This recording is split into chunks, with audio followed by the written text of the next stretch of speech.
border between history and prehistory winds along these New Guinea mountains. Here we found the last caveman, still armed with clubs. He doesn't know what metals are. He lives in the most inaccessible caves of the mountain, together with his women and children, as wild and suspicious as a savage beast. We don't know what his reactions might have been had he discovered our telelens on him. These scenes appear to have been taken more through a magic telescope peering back into time than by a camera. It could be the photographic record of a few moments of life in the Stone Age. This is a day, a moment lived 4 or 5 million years ago.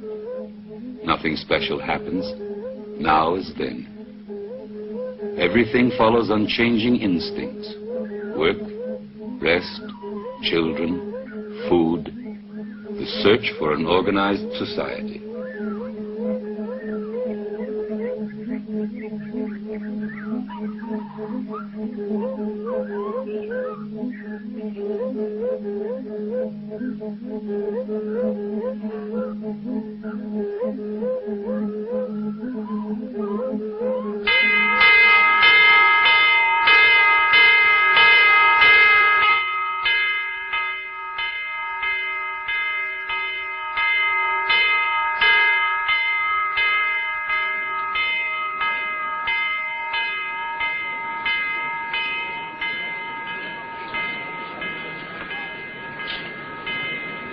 "50 miles to the north, a Catholic mission is the last outpost of civilization.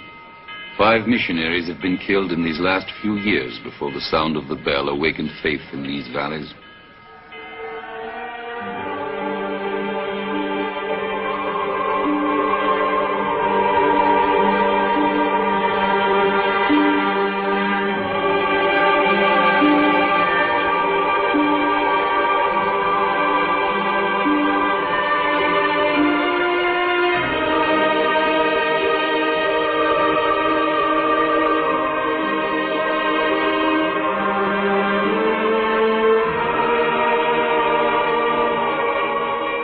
Here, after hundreds of dark centuries, men discover for the first time in their lives that they have a doubt, a question to which they cannot find an answer. A vague and unknown anguish which is not hunger, nor thirst, nor physical pain, but aches like a wound just the same. It is the anguish which accompanies man from the beginning to the end of the world.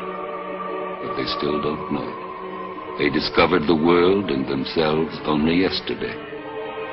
And today, already, they need a faith which will give them the hope of becoming better people in a better world.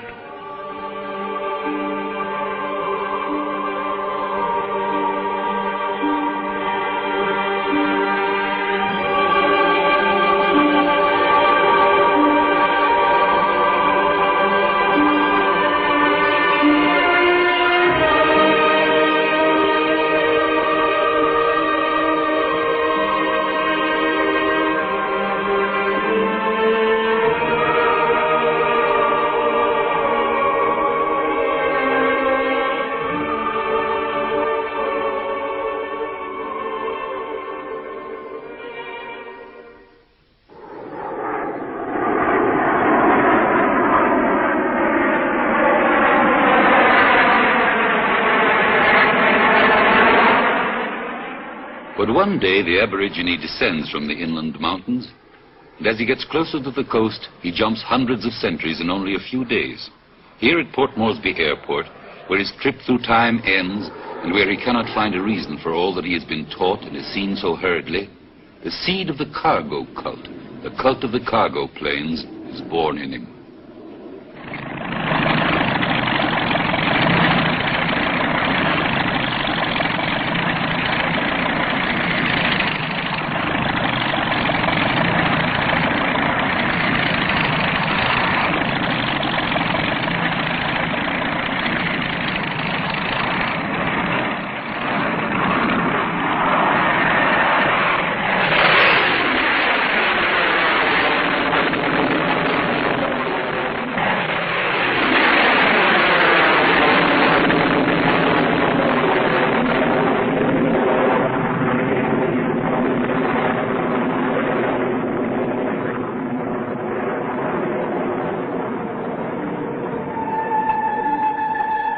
Along this great ocean route, 10 cargo planes connect Hong Kong with Australia.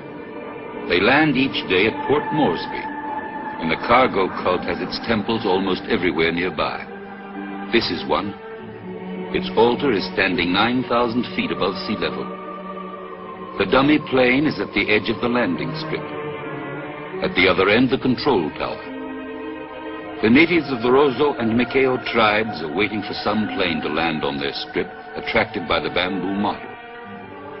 They believe that planes come from paradise. Their ancestors sent them. But the white man, a crafty pirate, manages to get his hands on them by attracting them into the big trap of Port Moresby.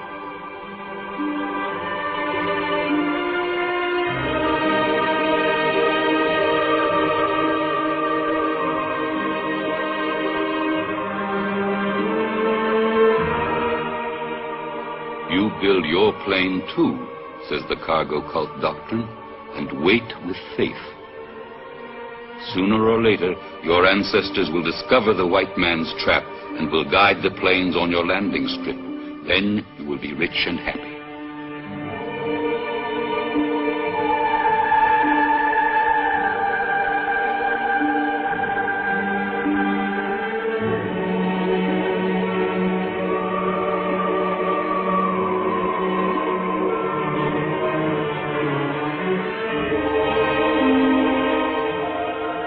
They wait, motionless, searching the sky.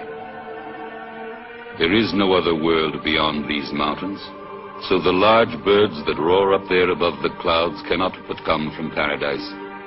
There are only their ancestors in paradise. Therefore, only their ancestors can have built the planes. The spirits of the deceased cannot know the white men. Therefore, all those wonderful things that the planes carry were meant for their descendants. They've left the mission. They've forgotten their prayers. And here they are, waiting faithfully at the doorway to the sky.